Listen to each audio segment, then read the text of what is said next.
Olá, tribo Conteiro! Olá, gente, que bom estar aqui. Essa hora que a gente se encontra, que eu tô aqui para escutar alguém falar e contar uma história, a história da vida.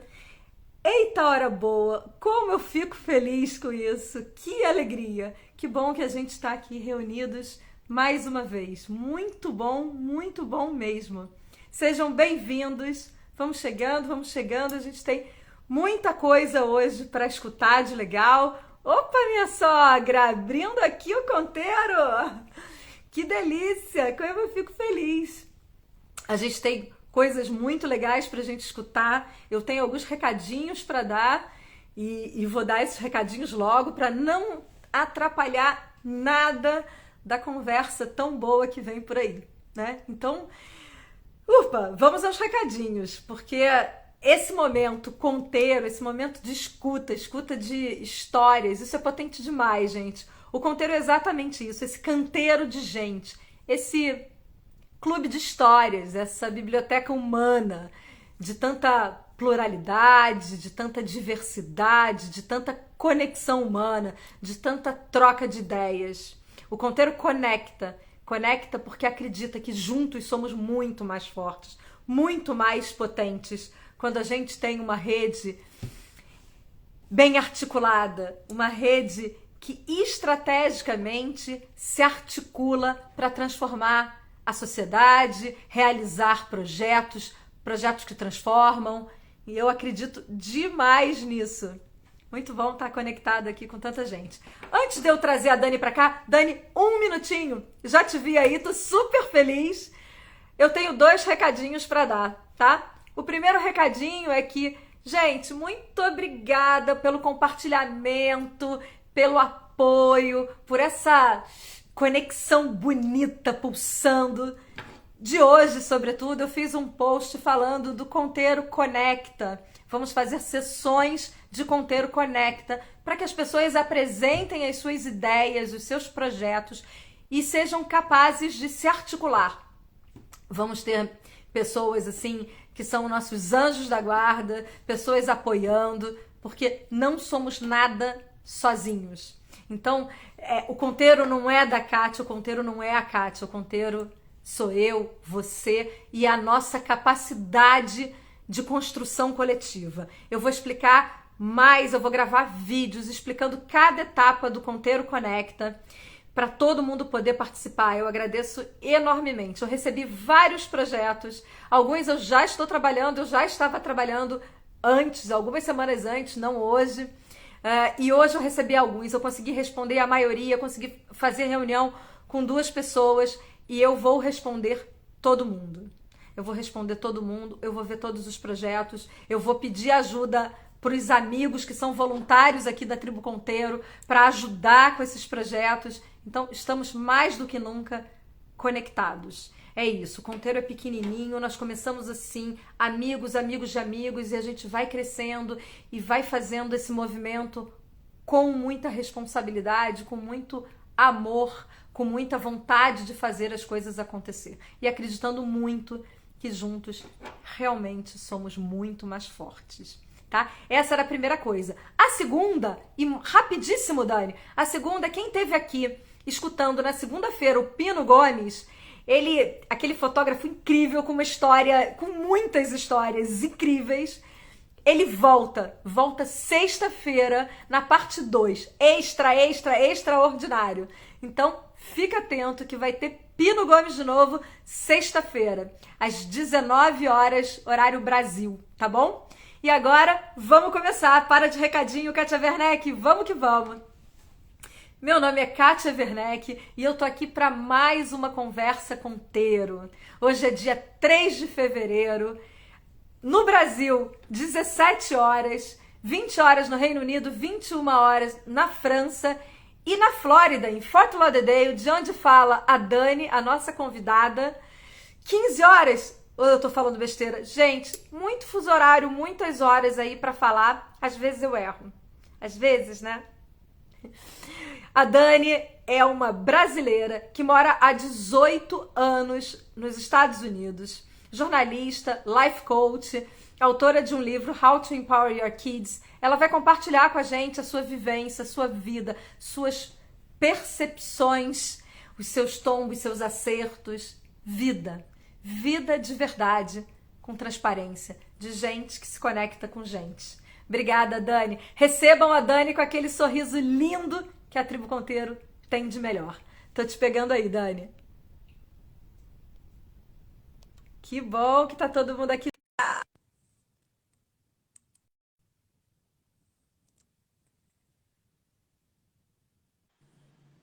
Dani!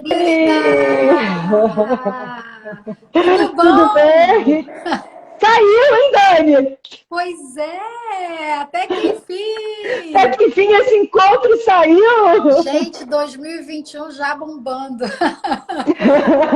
Super bombando! Olha quem tá aqui! Ai, Super que bombando! delícia! Que deu oi todo mundo!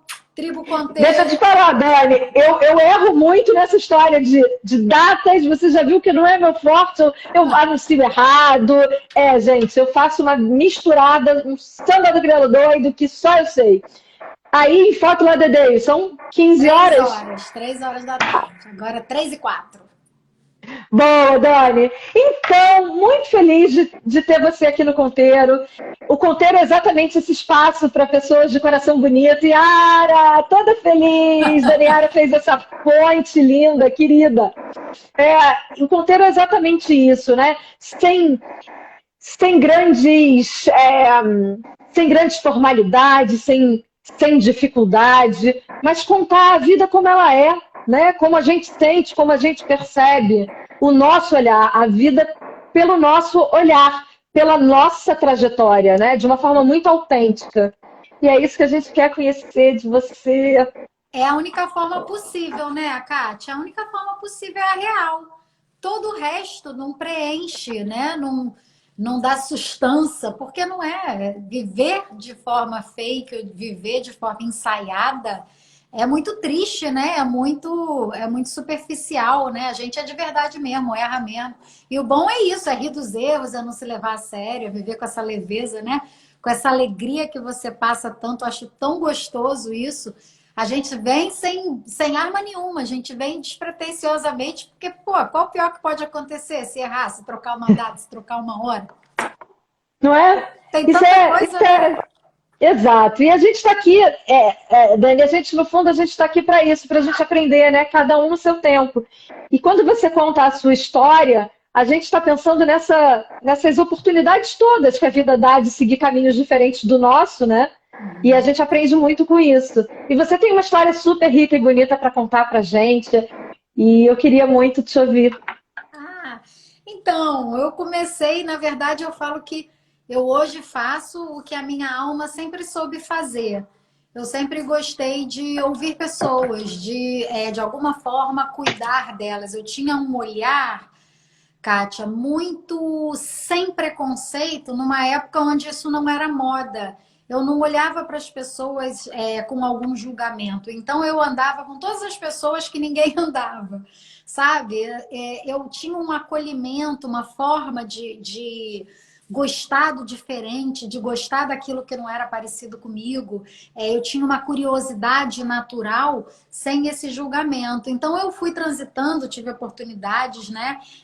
Muito significativas na minha vida. Eu, com 16 anos, fui trabalhar num grupo Pela Vida, no Rio, que é um grupo de valorização e integração do doente de AIDS, que era um grupo que fazia campanhas, né, e de esclarecimento, de conscientização para os portadores do vírus HIV e para as pessoas não pegarem, para a prevenção da contaminação do HIV. Então, foi uma experiência muito rica, eu era muito nova, tinha uma escuta ainda muito crua, né? E eu aprendi coisas que mudaram a minha vida. Eu vi pessoas falando que pegar aquele vírus foi a melhor coisa que aconteceu na vida delas, porque elas passaram a viver. E antes elas passavam pela vida no piloto automático. Isso a gente ouvindo lá atrás, quando não tinha celular, não tinha internet, as pessoas já tinham essa coisa de passar pela vida batido, sem colher experiências, né? Então, e sem se recolher também para fazer a sua análise das suas experiências e aquilo que a gente veio no mundo para fazer. Então, eu tive essa escuta privilegiada de acolher pessoas numa época em que o preconceito era gigante, sabe? Onde as pessoas... E que não tinha cura, né? E que não tinha cura, era um carimbo, assim, de você estar fadado a morrer naquela época.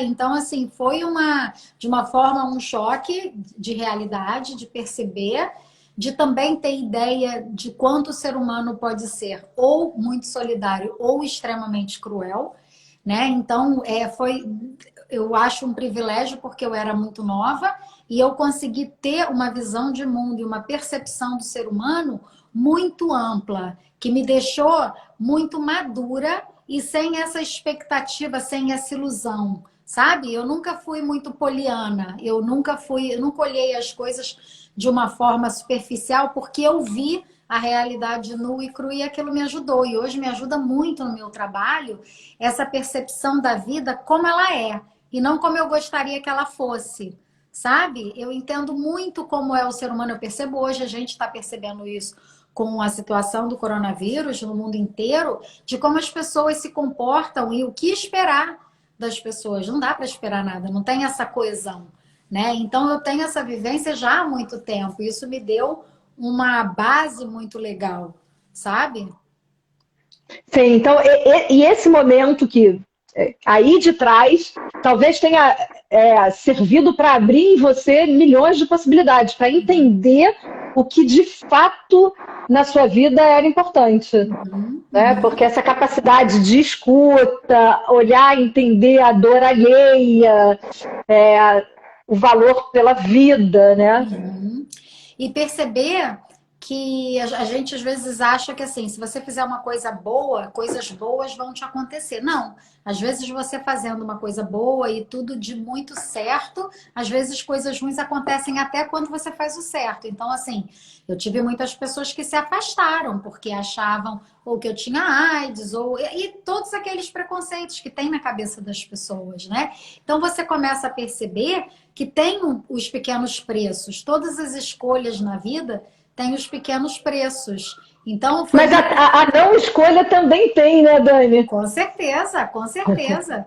Não, imagina você passar pela vida sem se posicionar, né? Exato. Sem se colocar. Exatamente. Né? Qual é a real conexão que você tem se você não investe profundamente nas suas relações? Né? Qual é o sentido? Né? Se não for para ser de verdade, nem vem. Né? Não tem essa coisa. E aí veio essa mudança. Meu pai foi transferido para Belo Horizonte, aí eu me formei em Belo Horizonte como jornalista, mudei para São Paulo, comecei a trabalhar em TV e rádio, trabalhei na Bandeirantes, trabalhei na TV do Sesc e do Senac. Então, sempre ouvindo pessoas. Então, como conteiro, como você, Kátia, eu tive essa experiência de ouvir pessoas e trabalhar com as histórias das pessoas. E cada vez mais eu fui percebendo que eu não queria respostas, eu queria perguntas. Eu me alimentava era dessas perguntas, era aquilo que me fazia crescer. Em vez de eu entrar numa coisa arrogante, de tipo, olha como eu sei muito, eu falo, nossa, olha como eu tenho tanto para saber, né? Eu entrava nessa curiosidade.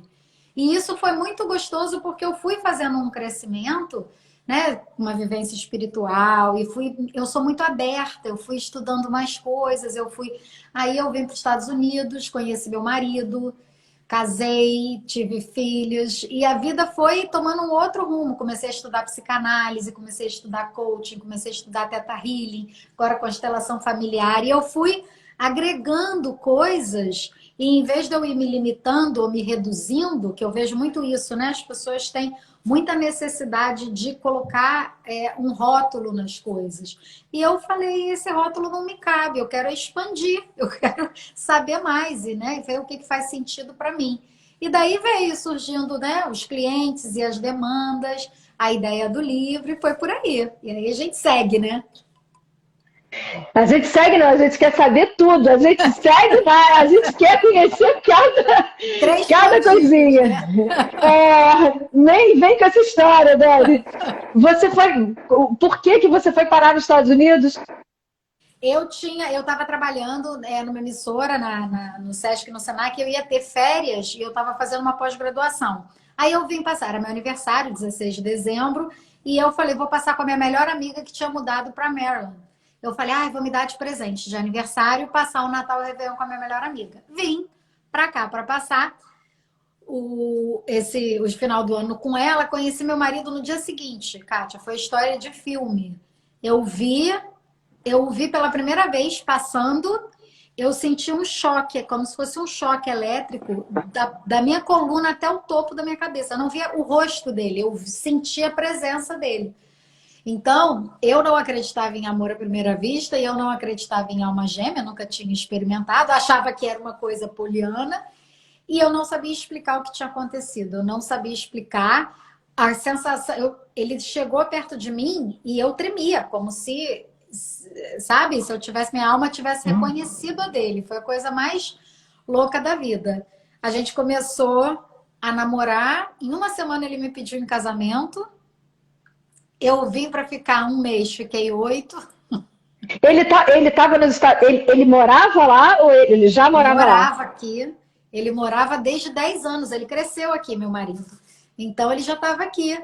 E aí ele me pediu em casamento em uma semana. Eu falei, gente, esse menino é doido. Aí eu falei, encontrou uma mais doida que ele.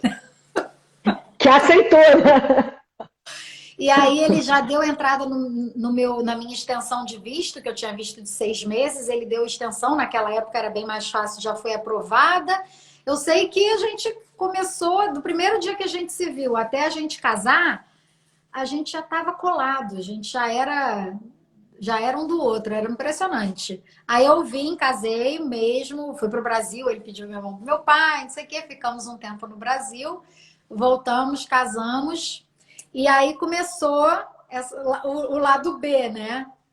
A vida nos Estados Unidos. Quando você chega aqui, vem todas aquelas coisas, as pessoas falando, tem que fazer subemprego. E isso, gente, não tem nada demais em ter subemprego. Mas eu tinha uma demanda intelectual, eu tinha uma demanda pessoal que eu queria ser realizada. Eu não queria trabalhar só para pagar conta. Eu não queria ter só um trabalho. Eu não vim para fazer a América. Que muita gente vem, né, com essa oportunidade assim, vou fazer América porque lá qualquer coisa que você faz, você vive bem, ganha bem e tudo. E tem isso mesmo. Graças a Deus, aqui se você limpa a casa, se você faz unha, todo mundo vive com dignidade, todo mundo consegue pagar a casa, todo mundo pode ter carro. Então, tem uma qualidade de vida sim melhor para todas as pessoas, o que é uma igualdade super bacana. Mas eu tinha vontade de trabalhar na minha área, eu não tinha me formado para não exercer profissão, né? Então eu arrumei um trabalho num jornal local em Washington primeiro, chamava Washington's Voice, era um jornal hispânico, né, para a população hispana e tal. Eu comecei a trabalhar com eles, aí eu fui fazendo uns trabalhos com o Instituto Cultural Brasileiro, que tinha um braço da embaixada, ali eu comecei a conhecer um monte de gente, e foi quando eu comecei a estudar psicanálise. Comecei a fazer análise e comecei a estudar psicanálise. Não tinha psicanálise aqui nos Estados Unidos, eu fiz curso online e com a minha analista aqui nos Estados Unidos. Ela morava aqui, me dava formação. Eu sou nerd, né? Assim, eu amo estudar. Então, eu consumia aquilo, eu adorava. Fazia um sentido para mim. E ela falava, que engraçado, né? Se pega rápido. Porque eu gostava muito daquilo. Quando ela ia embora para o Brasil, quando ela ia voltar, ela falou, eu queria passar os meus clientes para você. E a analista chama paciente. Eu sou coach, chamo cliente. Aí ela falou, eu queria passar os pacientes. E eu falei assim, não, mas eu quero uma licença aqui. Eu não quero fazer uma coisa que nos Estados Unidos já é reconhecida. E foi a época do coach. Life coaching estava começando. Tanto que só tinha em Nova York e Califórnia. Minha certificação é até da Califórnia. Porque não tinha coaching em lugar nenhum. Ninguém sabia o que era coaching. Até hoje tem muita gente que não sabe. Então, eu da psicanálise peguei a licença do coaching. Estudei e tal, e aí comecei a trabalhar com programação neurolinguística e eu fui criando um método próprio. Um belo dia cansei do frio, Kátia. Falei, eu quero morar no verão, eu quero ir para um lugar que é verão o ano inteiro, esse negócio de inverno não é para mim. Viemos para a Flórida. Eu gravidona da segunda bebê. Já eu tenho a Liv, que vai fazer 13 anos, e a Nina, que já vai fazer 6. E aí eu vim grávida da Nina para a Flórida. E aí, na Flórida, eu só trabalhava com coaching, comecei com muitos clientes lá de cima, de Nova York, de Maryland, aí Angola, e eu fui atendendo no mundo inteiro, Bélgica, você estava falando do fuso horário aí no início, eu trabalho com um monte de fuso horário também, fico meio doida às vezes. E quando eu tive a Nina, eu comecei a atender muitas mães assim, muito estressadas, algumas deprimidas, pessoas muito sobrecarregadas por serem mães. A maternidade para elas se tornando uma coisa muito pesada, uma obrigatoriedade, sabe? E eu pensava, gente, engraçado, eu amo tanto ser mãe, eu adoro ser mãe, mas para mim não tem esse peso todo. Eu sempre pensava nisso, nossa, para mim não tem esse peso todo. Eu tenho tanta alegria, né, na maternidade. E eu comecei a anotar umas coisas que eu falava com os meus clientes e eles falavam, cara, eu fiz isso, deu muito certo. Nossa, isso mudou minha vida, essa nova perspectiva e tal. E eu atendi uma criança, Kátia, filha de uma amiga. E ela falou, minha filha está muito agressiva, ela gosta tanto de você, ela não quer fazer terapia. E aqui nos Estados Unidos tem um estigma com quem faz... quem vai a psicólogo, quem faz terapia, é como se a pessoa tivesse um problema, é um rótulo. Aqui nos Estados Unidos eles têm um preconceito. Então, é como se... Eu falo que é uma bobagem, mas é como se você fosse fazer terapia, você tem um problema. E se você fosse fazer coaching, você está trabalhando em você mesmo, você está sendo proativo. Gente, hipocrisia, eu não concordo com isso, tá? Só deixando claro aqui, um disclaimer, não é o que eu acho, muito pelo contrário, acho que todo mundo devia fazer terapia, qualquer forma que seja melhor para você. Mas aqui tem esse estigma, então muita gente não gosta de mandar o filho para um psicólogo, porque é como se ficasse numa ficha, aquilo, né? Eles falam que persegue a criança, é uma tristeza esse estigma de qualquer coisa relacionada à saúde mental. E eu fui conversar com essa menina tinha 8 anos, e ela falou para mim assim, a minha mãe fala que eu sou agressiva, mas às 7 horas da manhã ela já tá gritando comigo, já tá berrando comigo na minha cabeça. E eu falei, por quê? Ela diz que eu sou mole, que eu sou lenta, que eu não sei o quê, e começou a falar um monte de coisa que a mãe falava para ela. E aí eu brincando com ela, eu fiz uma lista de tudo que ela tinha que fazer de manhã e como que ela poderia fazer para a mãe dela não brigar com ela. Eu falei, vamos fazer igual um jogo. Pega tudo que você tem que fazer de manhã e faz. Você já tem 8 anos, você já é uma menina grande. Faz tudo que você tem que fazer. Quando a sua mãe for falar com você, pronto, já estou prontinha. Minha parte eu já entreguei. E aí eu falei com ela, você tem telefone? Ela falou, tenho. Eu falei, então faz um timer e começa a ver como se fosse um jogo.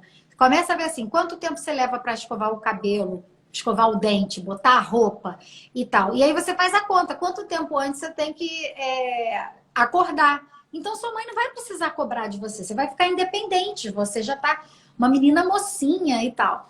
E aí eu trabalhei isso com ela, 2 dias depois a mãe dela liga para mim e fala, o que você fez com a minha filha? Gente, hoje ela estava toda pronta na hora de sair 10 minutos antes, deixei até ficar vendo televisão, porque ela nem tinha o que fazer, ela estava pronta, sozinha. E aí Sobrou tempo. E aí eu falei com ela, na verdade eu criei uma estrutura para que ela seguisse. E eu percebi, Kátia, nos meus atendimentos, que o adulto tem uma expectativa em relação à criança, que a criança saiba o que fazer, que a criança se faça uma autogestão. E ela não faz, a criança não sabe se autorregular. Se você não falar, ela vai se distrair, ela vai cantar com a escova de dente. E que bom, né? Porque E que bom que ela não faz isso ainda, né? A gente já vive numa gestão, uma cobrança muito grande, que a criança, que bom que ela pode perceber o mundo, né? Sim, e isso é tão importante, esse lúdico, esse onírico, esse viajar, que a gente fala, gente, fulana se perdeu, né? Falo, que maravilha, que maravilha que a gente tem crianças que tenham conforto e segurança suficiente, que ela pode viajar, que ela pode ir para outros planetas, que ela pode brincar, que na hora que ela vai escovar o cabelo, ela virou a cantora favorita dela, e que ela tá num palco, e que ela tá se divertindo. Isso é ser criança. E eu comecei a ver que os adultos se aborreciam. Então, o fato da criança ser criança e fazer coisas de brincar e tal, aquilo aborrecia o adulto. Eles cobravam deles uma maturidade que era incompatível com a idade. E aí eu comecei a falar, falei, gente, olha só, é criança, não é samambaia que você vai botar ali quieta e vai ficar. ela vai viajar, ela é curiosa, ela vai explorar coisas, ela vai derrubar coisas, isso é natural. E eu comecei a trabalhar com as mães a adaptação da expectativa dos pais e perceber que criticar a criança o tempo inteiro só fazia a criança se sentir, sabe, desempoderada ou que só faz besteira, absolutamente insegura em relação à vida. E aí surgiu a ideia do livro. Kátia, parece brincadeira. Eu fiz o meu livro em 4 horas. Eu sentei e eu parei o livro. Muitos anos de trabalho, né? Eu fui colocando tudo que os pais geralmente não compreendem a respeito do universo infantil, da psique infantil, e o livro saiu com título, saiu com tudo. Veio assim, como empoderar os seus filhos, porque eu acredito muito que o filho, ele tem, assim, cada alma é uma alma. Então, a única coisa que a gente precisa é encorajar e deixar que eles se sintam competentes o suficiente para ser quem eles nasceram para ser, né? Então, assim, a gente só precisa não atrapalhar. Exato. Mas é que alguém de fora, né, Dani? Às vezes a gente tá... A relação diária, a rotina, tira um pouco mascara um pouco toda essa beleza da relação e da construção familiar, da construção de pais e mães. Então, quando a gente consegue ter um apoio de fora, um olhar de fora, que minimamente guie, que faça possa ser um maestro dessa relação, facilita muito, porque eu vejo esse trabalho muito como uma facilitação dessa relação. Porque, no fundo, todo mundo quer acertar, né? Os pais amam seus filhos, né? E querem acertar, mas não tem manual de relações humanas, né? Você falou exatamente, eu falava que todo mundo falava criança não vem com manual, então eu fiz um, porque foi exatamente essa a minha intenção, de trazer um olhar adequado para a criança, baseado na psicologia positiva, baseado na programação neurolinguística, então eu tenho pressupostos da programação neurolinguística no meu livro, eu tenho pressupostos da psicologia positiva, da disciplina positiva. Então, aqui tem um método que chama disciplina consciente, que eu acho muito interessante. Então, todo o meu método é baseado que criança não precisa de punição. Eu não trabalho com castigo, com punição, com nada disso que é interessante, porque as pessoas têm muito isso. As pessoas esperam a criança errar para punir. Eles acham que educar é punir. E educar é ensinar a fazer o certo. Não é punir o errado. Que a criança, quando ela erra, ninguém quer errar. Todo mundo quer fazer o certo. A criança não derruba um suco de laranja na mesa porque ela está afim de irritar os pais. Ela faz porque a mãozinha dela é pequena, o copo é grande, né? Então, o corpo dela está em crescimento. Então, é uma adaptação, né? E interessante, Dani, nisso que você está falando, a gente vê repetidamente, e a gente não está aí para criticar pai, mãe, nenhum. Até porque a gente também está errando, eu também sou mãe, você também é mãe, e volta e meia eu cometo o mesmo erro, mas tem um específico que sempre me chama atenção, que é quando a gente vai e fala assim, não faz isso, não faz aquilo para uma criança, e a gente não faz o movimento inverso, quer dizer, faça dessa forma. Então, assim, né, antes do não faça isso, qual foi o comando? Faça assim, olha, abre a porta assim, que vai ser legal, porque não vai bater, não vai fazer um barulhão. Por que a gente espera a batida e fala assim, não bate a porta? E não dá um outro comando, né? E a gente tem essa questão de educar e não falar o positivo, né? Vem o não. E é isso que você falou, que eu acho que que é fundamental na construção dessa confiança. Na verdade, a gente diz o que ele não pode fazer, mas a gente não diz como ele deve fazer. Na verdade, educar não são os ingredientes, é o como fazer. Faz toda a diferença. Então, a criança, Quando minha filha vai no banheiro, e aí eu falo para ela, não esquece de fechar a patente, dar descarga e lavar a mãozinha depois. Em vez de eu gritar com ela, você faz isso, você faz aquilo, ou não faz isso, eu falo para ela o que ela vai fazer. Por quê? Porque educar é repetir, né? Quantas vezes a gente fala para o marido de 40 anos para baixar a tampa da privada e etc. Por que a gente acha que a criança vai fazer sem a gente falar? Você tem duas escolhas. Ou você vai falar isso gritando, sem paciência, deixando a sua casa em total desarmonia, ou você vai lembrar a criança aquilo que ela tem que fazer. Quando ela vai para a casa dos outros, é que a gente vê se essa criança está sendo educada ou não. Porque em casa ela faz as coisas no piloto automático. Mas quando ela vai para a casa dos outros dormir, quando volta a pessoa, nossa, mas ela é tão educadinha, nossa, ela é tão cuidadosa, ela bota as coisinhas dela certinha e tal. É o que eu falo, a gente educa e os outros é que colhem, mas é isso, a função da educação é essa. A criança não tem que saber. Então, é aquela história o cérebro não registra o não. A criança, até determinada idade, ela não entende que o não é uma proibição. Isso é uma semântica, ela não sabe.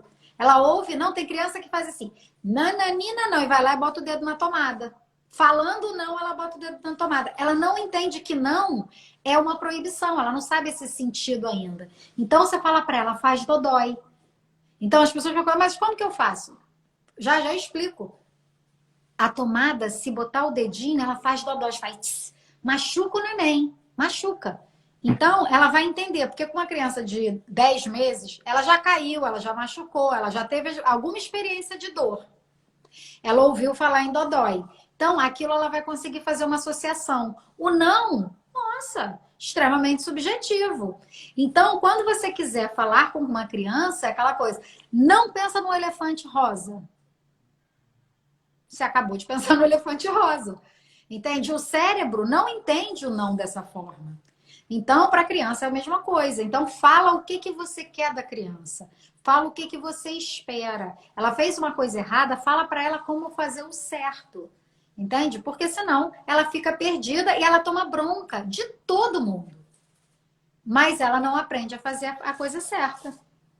E Dani, me diz uma coisa, o seu foco acabou sendo majoritariamente um trabalho na relação de pais e mães, ou não?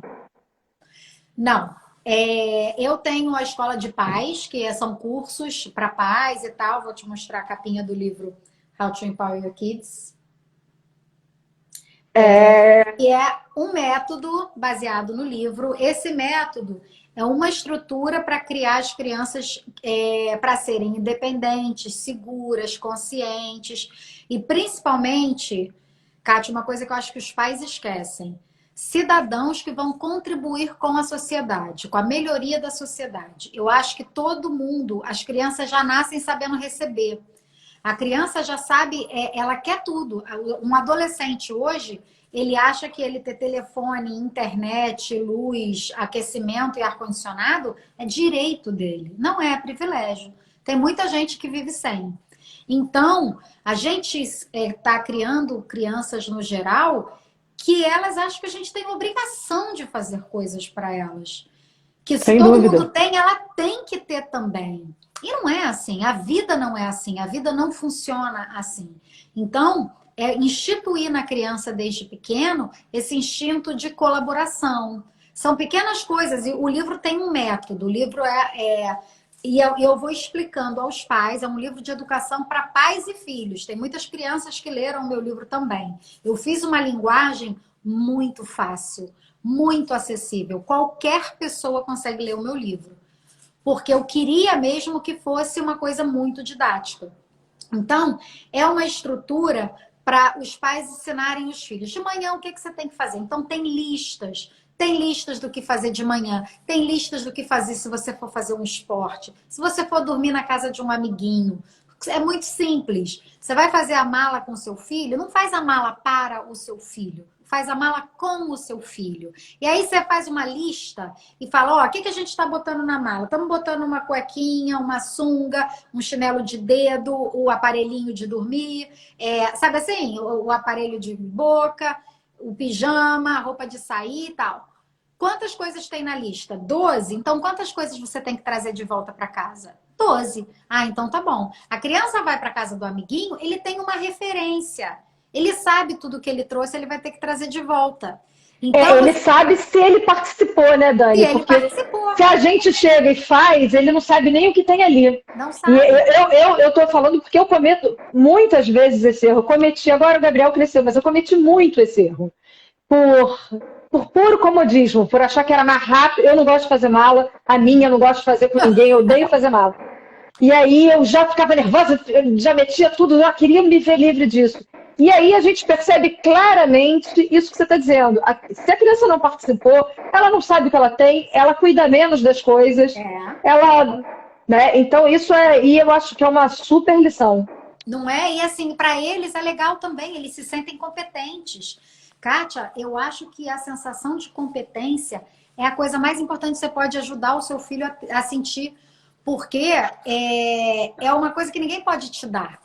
As pessoas podem te elogiar o quanto for, mas se você não sabe do seu valor, se você não conhece a sua competência, você se sente fraco, você se sente incapaz, né? Então, eu recebia muito essa pergunta. Ai, minha filha tem muito baixa autoestima, como eu melhoro a autoestima do meu filho? Eu falava, não melhora, é alto. Você cria condições para que ele se sinta competente. Como é que a gente faz para um filho se sentir competente? Deixa ele fazer as coisas. Deixa ele aprender com os erros. Fala para ele quando ele errar que tudo bem.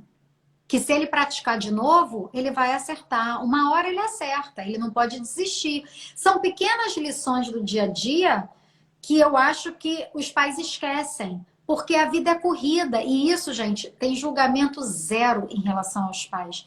Zero, porque a gente também não aprendeu isso. Muitas vezes nós não fomos criados dessa forma.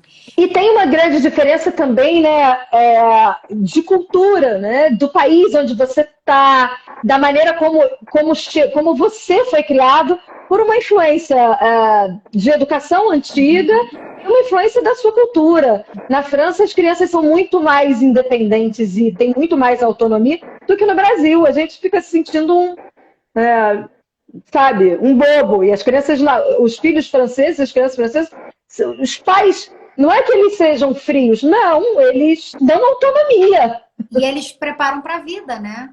Porque, exato. Assim, uma criança safo, uma criança que sabe o que fazer, que sabe se virar, isso aí é maravilhoso. Tem criança que só sabe receber, que só sabe esperar. Imagina essa pessoa se relacionando no futuro, esperando que o outro faça tudo por ele. Entende? Então, a gente está criando seres incapazes, folgados, egoístas. Os pais dando tudo. Ah, meu filho é tudo para mim, meu filho é o sol da minha vida. Eu falo, isso é pesado, isso é muito pesado para o seu filho. Tenha vida, se realize na sua vida e dê exemplo ao seu filho. Inspire o seu filho a fazer melhor. Entende? Porque eu percebo que muita gente, quando os filhos crescem, fala, nossa, eu fiz tudo por ele é tão ingrato. Não sei por que fez tudo por ele, por que não ajudou ele a fazer? Por que não ensinou para ele que amar e relacionamento é uma via de mão dupla, é dar e receber? Que ele não é mais importante do que você, porque senão ele nunca vai pensar em você. A gente fala, e nem não vai pensar em você e nem no outro com quem ele se relaciona, né? Não, ele vai ser egoísta, porque ele está acostumado que todo mundo pensa nele. Todo mundo pensa em mim. Papai pensa ele nem sabe fazer diferente, né? Não sabe. Então... E muitas vezes, Dani, e muitas vezes isso acontece, e claro, normalmente os pais fazem isso por amor, mas... Total. A gente erra por amor, né? Mas erra. Né? Eu falo que não tem seres humanos mais bem intencionados do que os pais. Os pais eles erram com o maior amor do mundo. Mas eu percebo hoje, Kátia, que essa geração nova é muito inteligente, muito rápida. E os pais precisam se capacitar. os pais precisam se capacitar para lidar com essas crianças. Eu tenho a diferença das minhas duas filhas, é de 7 anos. É outro mundo. A minha filha, que vai fazer 13, é completamente da minha filha de 5 anos. A minha filha de 5 anos, ela levanta e faz o café da manhã dela. Ela faz misto quente, ela pega uma espátula para não se queimar, porque ela sabe que aquilo é perigoso. Ela sabe que quando a luzinha desliga, ela tem que tirar da tomada, esperar esfriar, depois abrir, tirar com a espátula e guardar. Eu faço toda uma consciência ecológica. Por onde a gente passa, a gente não deixa rastro, a gente não deixa lixo. Então, são conceitos que você vai passando para eles, ensinando eles a se posicionarem perante o mundo e não querer tomar do mundo. Né? Então, assim, é uma coisa de querer contribuir. Eu ensino para elas, isso está no livro, sempre, qualquer lugar que você vá, deixe melhor do que quando você pegou, do que quando você chegou. Faça diferença. Então, toda vez, desde pequenininha, que eu vou num banheiro público, eu pegava a pia, chegava às vezes tudo sujo. Eu pegava um papel, pegava os papéis do chão para não tocar e explicava para ela, a gente não toca no papel do lixo dos outros, é sujo. Eu pegava um papel, limpava, catava. Falava assim, a gente vai deixar para a próxima pessoa como a gente gostaria de ter pego. Então, eu ia lavar a mão delas, ia lavar a minha mão, molhava a pia em volta, eu pegava o papel, secava a mão, secava a pia em volta e falava, a próxima pessoa vai pegar uma pia limpinha, sequinha, do jeito que a gente gostaria de ter pego. Eu não controlo o comportamento do outro, mas eu controlo o meu e o que eu deixo para as outras pessoas. Então, elas foram crescendo com essa consciência de que elas não estão no mundo para receber, elas estão no mundo para contribuir. E isso é criar melhores cidadãos. Isso é criar uma geração e um mundo que vai ser melhor. Que as pessoas não vão ser tão egoístas. Faz sentido? Isso a gente faz muito, e isso também impacta diretamente nas relações de casais, porque quando a gente faz tudo para o filho da gente, faz tudo para o filho da gente, ele acaba esperando, quando tem uma parceira, ele acaba esperando que não exista essa colaboração, esse fazer junto, mas que alguém tem que fazer por ele, porque assim aprendeu em casa, né? E a gente vai replicando modelos. E tem uma coisa ainda pior. Eu conheço vários homens que não se casaram, que hoje têm 50 anos, 50 e poucos anos, que não se casaram porque falaram, eu não encontro uma mulher que vai fazer por mim o que eu tenho na minha casa. O que a minha mãe faz por mim, então eu vou sair de casa para quê? Não amadurecer, síndrome de Peter Pan. Realmente a pessoa prefere ficar naquela moleza, na folga, porque eu vejo que os pais, principalmente no Brasil, criam filhos folgados. Criam filhos que acham que o mundo está ali para servi-los, né? E não que eles têm como contribuir.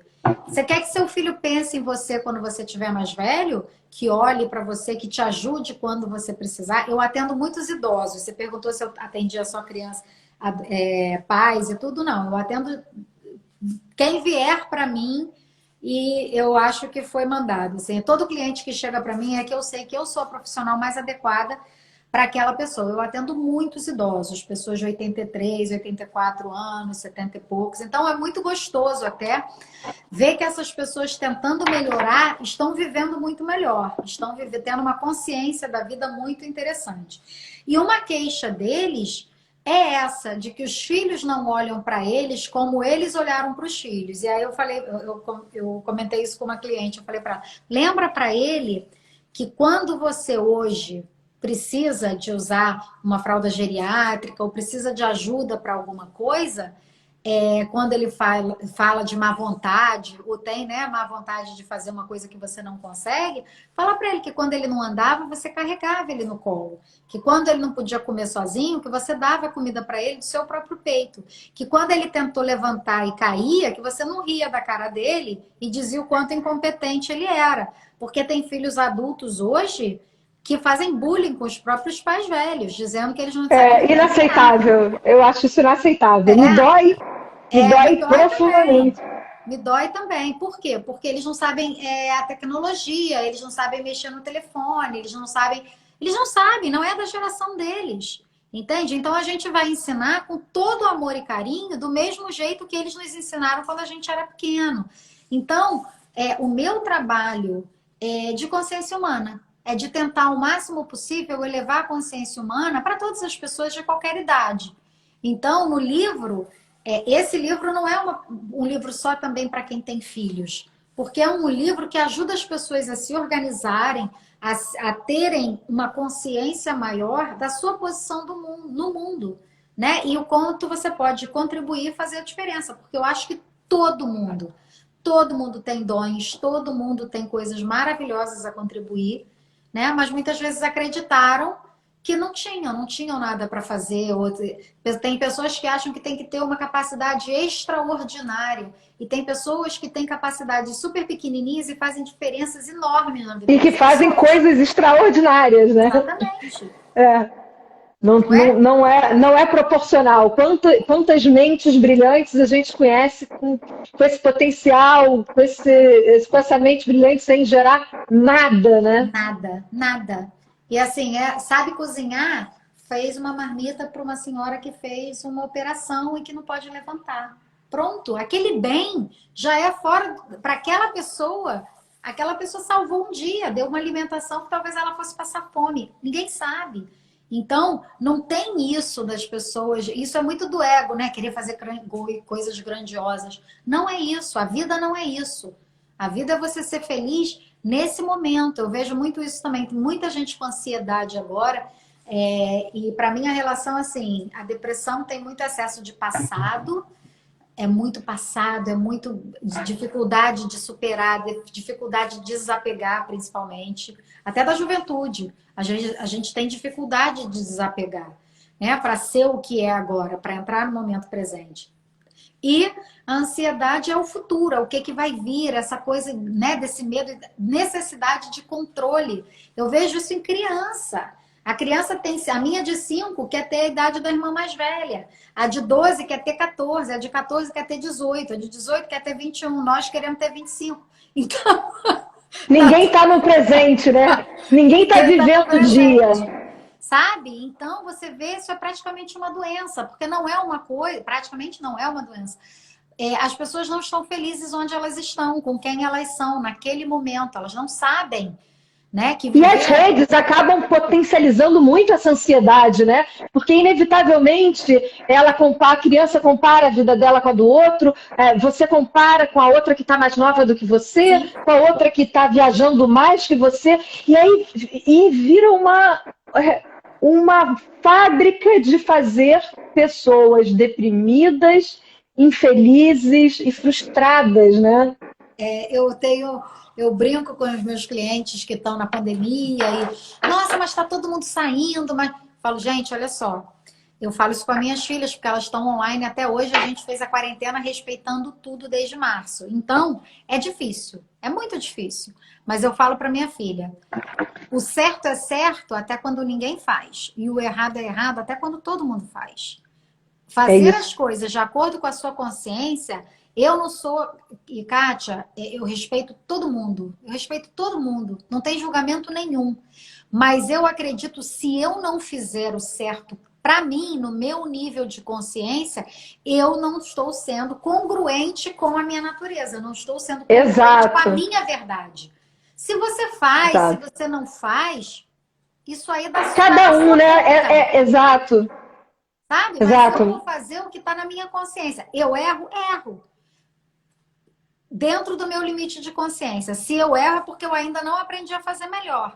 Mas eu vou olhar, inclusive, para mim mesmo, com generosidade, mas tentando aprender. Mas tentando fazer melhor.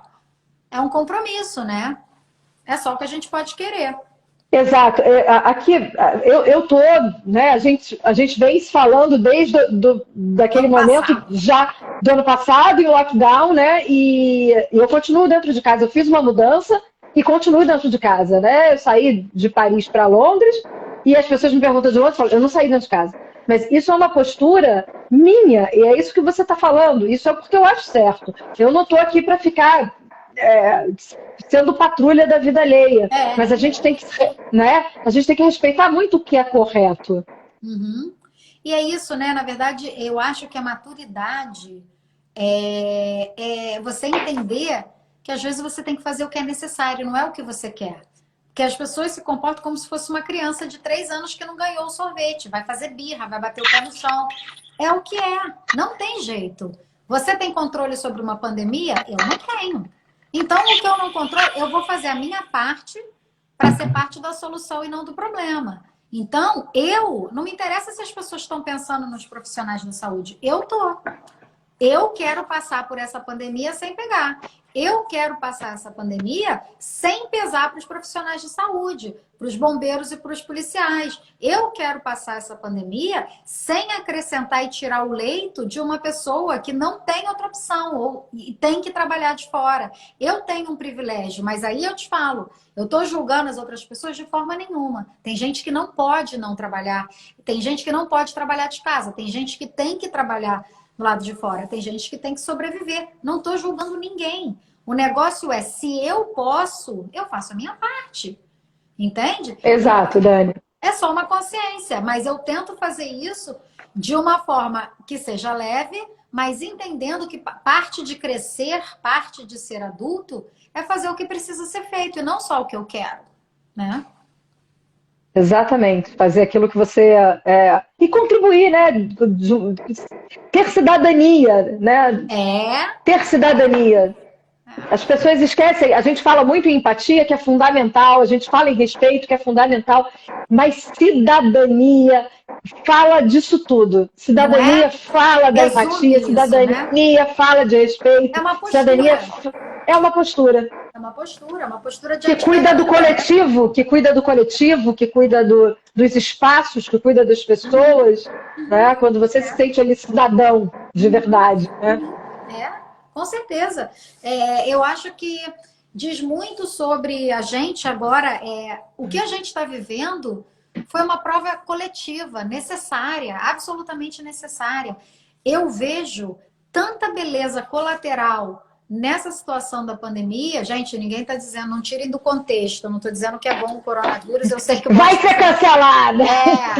Não estou dizendo isso, mas assim, você pensa nos adolescentes e nas crianças, que você reunia as crianças e cada uma estava no seu telefone. E agora elas não podem se encontrar. Elas vão valorizar pela primeira vez o que é o contato físico. Elas precisaram perder para aprender. Entende? O valor que aquilo tem. E o ser humano, Kátia, eu acredito, pela minha experiência, lidando com pessoas, tem muita gente que só aprende na dor. Eles só dão valor àquilo quando eles perdem. Então, antes eles podiam estar junto e eles estavam jogando. Às vezes você levava a criança, adolescente atrás no carro, uma falando com a outra no text message, sem estar se comunicando. Entende? Então, eles precisaram perder para dar valor. Eu acho que isso vai mudar essa geração. Então, eu acho que o coronavírus veio para despertar uma consciência coletiva, para a gente reavaliar, inclusive, as nossas relações. Muitas pessoas, muitos casais que se separaram nessa pandemia, mas muita gente que buscou tratamento para um casamento que estava capenga uma vida inteira. Que agora falou, gente, agora eu fiquei trancado com esse cidadão aqui em casa. E quem é? Quem é essa pessoa? Quem é essa pessoa com quem eu moro? É isso aí. Então, muita gente começou a se tratar porque falou, gente, eu não vivia bem. Na verdade, quando estava tudo mal, eu ia sair com as amigas, ele ia jogar futebol, a gente fazia uma viagem, a gente se distraía e não resolvia nada.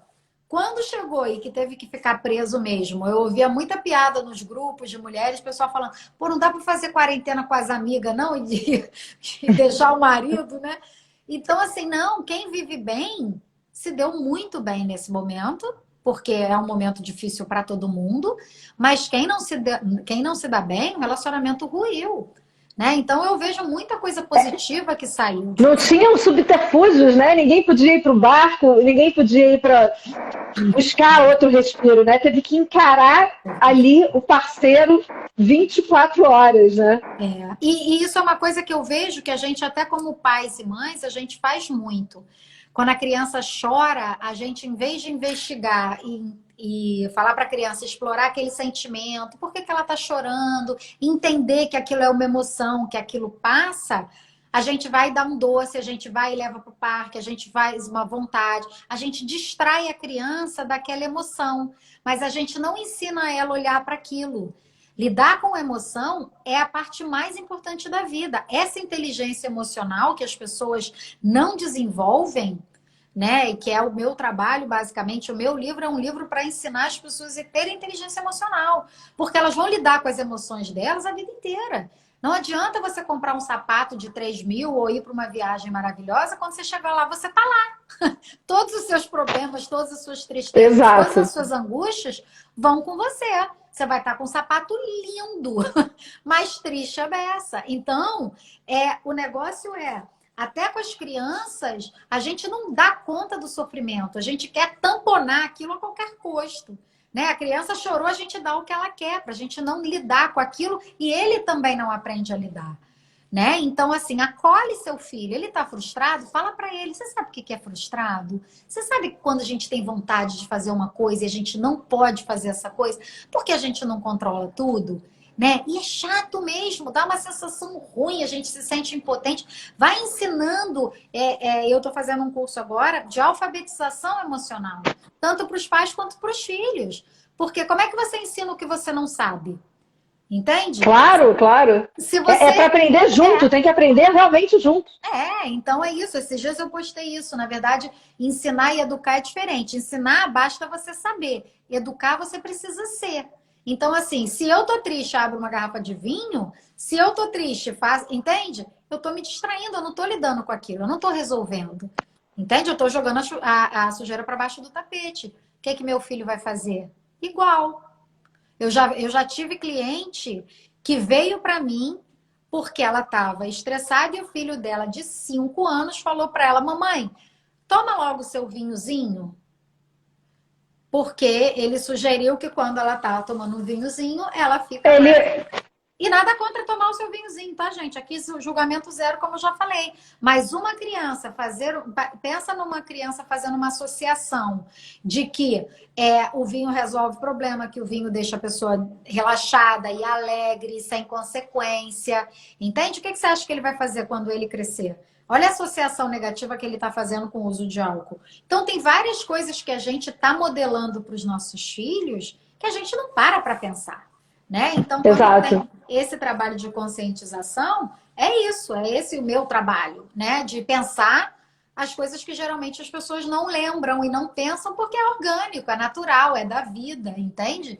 Então, não prestam essa atenção, é diferente, né? Dani, é muito bom te ouvir, foi muito boa essa conversa. Custou sair, e é verdade que custou. Mas que delícia de conversa, que vontade de ler teu livro. Tem no Amazon. Meu livro tem no Amazon, estou traduzindo para português. Gente, me segue lá no Instagram, tem que aumentar agora, né? Tem que aumentar o número de tudo de followers. Eu não faço tanto esse trabalho online, porque eu atento pra caramba. Mas para poder publicar ele em português, estou doida para publicar. Ele ganhou o prêmio aqui Notáveis do Ano, foi para o Museu do Imigrante. Eu nem sabia que tinha Museu de Imigrante aqui nos Estados Unidos, você sabia? Não. Tem lá em Manhattan. Aí teve uma cerimônia linda, parecia o Oscar, super bonito. O livro ganhou o prêmio Diamante e minha história foi parar no Museu do Imigrante lá em Nova York, o que me deixou super feliz. Mas eu quero que esse livro seja acessível a todo mundo, porque é um livro que faz mesmo a diferença. Assim. Ele é muito, muito simples, sabe? Ele é um livro mesmo para compartilhar aquilo que eu sei e um pouco do trabalho, mas vale a pena. Vou publicar rapidinho em português. E a gente vai colocar, o pessoal que chegou e já tinha começado, essa conversa fica salva, vai estar ali no IGTV. E o @ da Dani está sempre marcado, toda vez que eu falar dela, com ela, vai estar ali marcado o @ dela, para vocês seguirem a Dani e se conectar, né, gente? A gente escuta uma história, a gente quer se conectar, a gente não se conecta, não precisa se conectar via Conteiro, vai lá, conecta e fala com a Dani, enfim. Né? Quem quiser passar essa conversa para alguém, compartilha, o vídeo vai estar lá. E essa conversa foi muito boa. Obrigada, Dani. Obrigada a você por me receber. Amei conhecer você mais. E a gente vai ficando em contato. E eu amo o Conteiro, eu amo suas histórias. Obrigada por nos fornecer um material tão bacana, tão legal, profissionais que a gente nem imagina. Como tem brasileiro bacana pelo mundo fazendo um trabalho diferenciado. E assim... Muita gratidão mesmo, muita por me Eu também, convidar. muita gratidão por todo mundo que está aí com a gente, juntinhos aqui, escutando história, porque é uma escolha ouvir, né? Então, assim, a É. pessoa escolher é muito gratificante. E obrigada, Obrigada, Yara, também, Dani. né? Obrigada, Yara, E por obrigada, convidar. Yara. Yara falou, você tem que falar com a Dani. Obrigada, Um gente. beijo, gente. Um super beijo no coração de todo mundo. Beijo. Beijo. Beijo, Dani. Obrigada. Obrigada.